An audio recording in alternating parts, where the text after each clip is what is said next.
Bien-aimés de Dieu, la paix soit avec vous. Nous célébrons aujourd'hui le dimanche des rameaux et de la passion du Seigneur année B. Dans le livre du prophète Isaïe, au chapitre 50, verset 4, il est écrit « La parole me réveille chaque matin. Chaque matin, elle me réveille pour que j'écoute comme celui qui se laisse instruire. » En ce dimanche, il est important pour nous de nous concentrer sur cette belle dimension, se réveiller, écouter et se laisser instruire. Le but de la semaine sainte, c'est de nous réveiller, de nous faire sortir de notre torpeur, de nos habitudes, de nos indifférences, de notre train-train quotidien, pour fixer notre regard sur le Seigneur et nous mettre à l'écoute de Dieu. Écouter ce que Dieu nous dit à travers les offices de la semaine sainte. Se laisser réconcilier avec lui dans le fond de notre être avec le sacrement de la réconciliation. Se laisser instruire, c'est-à-dire rencontrer Dieu à travers le visage du Christ crucifié et ressuscité. C'est également pour nous l'occasion de rencontrer Dieu à travers le Christ. Dans les diverses lectures de ce jour, de nombreux titres sont employés pour désigner Jésus. Il est appelé roi, Seigneur, serviteur, Rabbi, prophète, Messie, Galiléen, Jésus. Il est même également appelé bandit. Mais je voudrais me contenter de 3 de ces expressions qui ont une importance capitale. L'expression roi des Juifs, prononcée à 4 reprises par Pilate et par les soldats. Il y a également l'expression fils de l'homme, titre que Jésus se donne lui-même à 3 reprises et qui nous vient du livre de Daniel et de toute une tradition. Il y a également fils de Dieu, prononcé par le centurion romain, un païen à la fin de la Passion. Revenons d'abord sur roi des Juifs. Jésus est le roi des Juifs. Il est juif, né dans le peuple élu, descendant de David, héritier de la promesse faite à Abraham, Isaac et Jacob, fils d'alliance au Sinaï. Jésus est un juif qui fait partie de l'histoire du peuple. Il est le fils de l'Ancien Testament qui n'a pas été aboli. Il est le fils de l'Ancienne Alliance qui a, comme nous le dit Saint Paul, encore son pesant.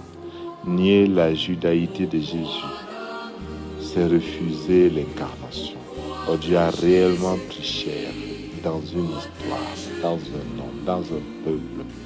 C'est un blasphème à la face de Dieu, une négation de l'alliance avec son peuple élu et béni par lui, que de nier la judaïté de Jésus.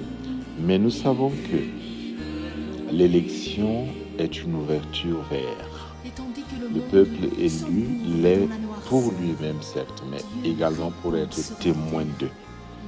Revenons à l'expression fils de l'homme. Jésus est vrai homme, l'homme tel qu'il devrait être selon le plan de Dieu. En Jésus, nouvel Adam, l'humanité entière peut se reconnaître. En Jésus-Christ, il n'y a plus ni juif, ni païen, ni femme, ni homme, ni esclave, ni homme libre. Il y a l'humanité dans sa diversité et dans son unité, son universalité. Faire des distinctions de race, de sexe ou de classe sociale entre les hommes, c'est nier l'humanité du Christ, c'est nier l'incarnation et le don de Dieu créateur du ciel et de la terre, nier le fait qu'en Adam et en Jésus, tous les hommes sont frères.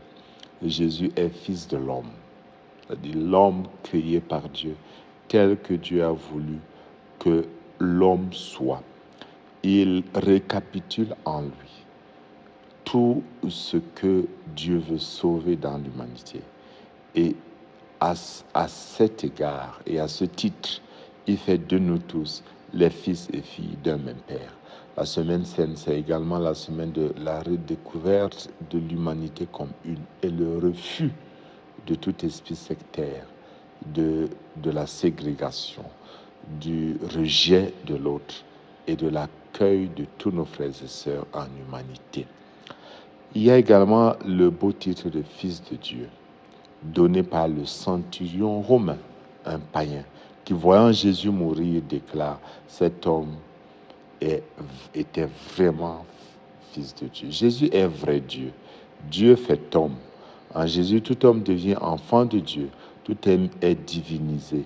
Dans le visage du crucifié, que le centurion découvre, cette vérité fondamentale éclate. Jésus est le Fils de Dieu. Nier la divinité du Christ, c'est nier l'amour de Dieu pour chacun de nous. C'est nier son dessein de salut, de liberté et de bonheur pour que l'homme vive de la vie même de Dieu. Il est important de nous rappeler ce que Saint Paul nous dit à la deuxième lecture, lettre aux Philippiens. Jésus est de condition divine, vrai Dieu, né de Dieu, mais il s'anéantit, il s'abaisse, il se laisse anéantir, il se laisse détruire, il se laisse humilier pour être reconnu non seulement comme homme, mais comme homme maudit par la croix. Alors il est exalté, il est déclaré Seigneur à la gloire de Dieu le Père. En Jésus, Dieu nous donne la preuve ultime et suprême de son amour pour tous les hommes. Alors cette semaine, laissons-nous instruire, laissons la parole de Dieu imbiber notre être, méditons-la dans notre cœur, réveillons-nous, secouons-nous, collons notre oreille à la parole de Dieu, écoutons Dieu qui nous parle. Si au cours de cette semaine, nous entendons la parole de Dieu, ne fermons pas notre cœur, alors nous allons rencontrer Jésus, le roi des Juifs, le Fils de l'homme et le